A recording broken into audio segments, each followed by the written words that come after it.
Section 9 of True Stories for First Communicants by a Sister of Notre Dame.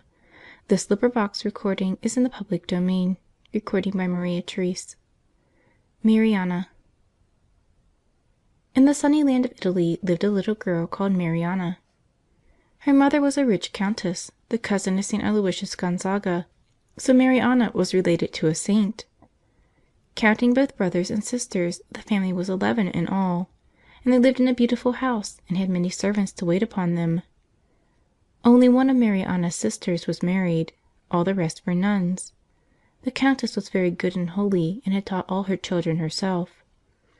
Mariana learned her prayers and catechism as soon as she could talk. Often her mother would take her to church and tell her all about Jesus dwelling in the tabernacle day and night. She showed her the red lamp always burning to tell whoever came into church that Jesus was there.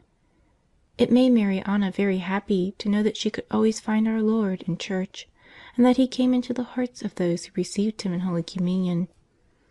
Although at this time she was only 4 years old, the little girl longed to receive our Lord into her heart, and she loved kneeling before the tabernacle while she talked to Him.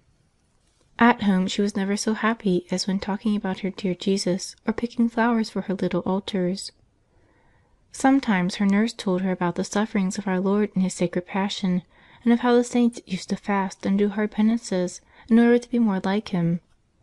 Mariana talked all this over with one of her brothers, and they made up their minds to leave home and go and live alone like the saints, spending their time in prayer and penance. So, like another St. Teresa and her brother, they packed up some bread and wine, found where the key of the front door was kept, and then went to bed, meaning to start very early the next morning before anyone was up.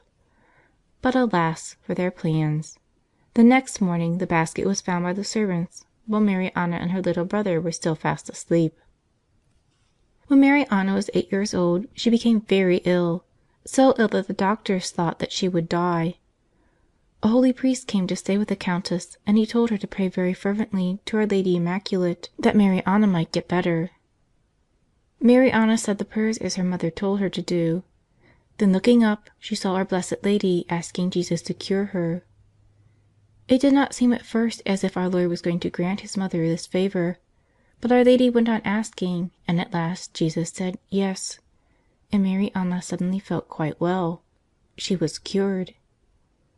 You would think that after this great favor Mariana would have tried more than ever to be good, but strange to say, soon after her cure, instead of trying to please dear Jesus and His Blessed Mother, she began to spend her time looking at herself in the glass, curling her hair, and thinking how pretty she looked.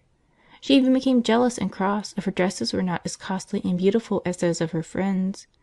She did not do any big sins, but she did not love our Lord as she had done before. This grieved Jesus very much, for He never left off loving Mariana.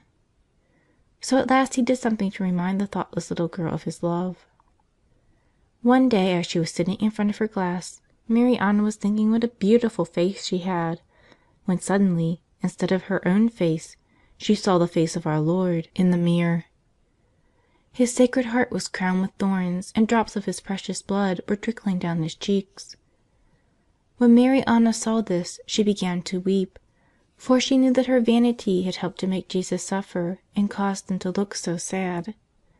There and then she made up her mind that she would never be vain or cross again. She told our Lord how sorry she was for causing Him pain, and promised to spend more time with Him again. Mariana kept her promise. Once more she found delight in kneeling before Jesus in the tabernacle.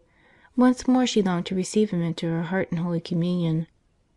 But she was only 8 years old, and in those days it was not the custom to let such little children make their first Holy Communion. Whenever she went to confession, Mariana would ask the priest to let her receive her dear Jesus, but each time he said, "Not yet." At last, one day in August, the feast of Our Lady of the Snow, Mariana felt a great desire to go to a certain church built in honor of St. Roch. The countess gave her permission, and the little girl set off with one of her brothers. When they arrived at the church, numbers of people were already going up to the altar rails to receive Holy Communion. Mariana knelt down near one of the confessionals, and as she watched the people coming back to their places with her dear Jesus in their hearts, she began to cry because she could not have Him too. The priest who was hearing confessions noticed this and called Mariana, asking her to tell him what troubled her. In a voice choked with sobs the little girl told him that it was because she was not yet allowed to make her First Holy Communion, although she wished so much to receive our Lord. "But why not, my little friend?" said the priest. "It must be because I am so vain and wicked," answered Mariana between her sobs. When he heard this the kind priest told her to come to confession to him every week, and that he would see if she were really trying to be good and to prepare her soul for receiving Jesus in Holy Communion. He also told her to beg our Lord to come into her heart, especially when she saw others going to receive Him. Jesus would come into her heart spiritually, he explained to her, if she really wished to receive Him. Mariana did just as the priest had told her to, and after each spiritual communion Jesus filled her heart more and more with His divine love, so that the child often remained long hours in prayer, talking to her beloved Jesus.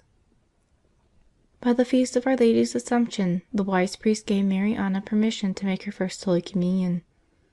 Never was there such a happy little girl as she was when the morning of the Assumption dawned.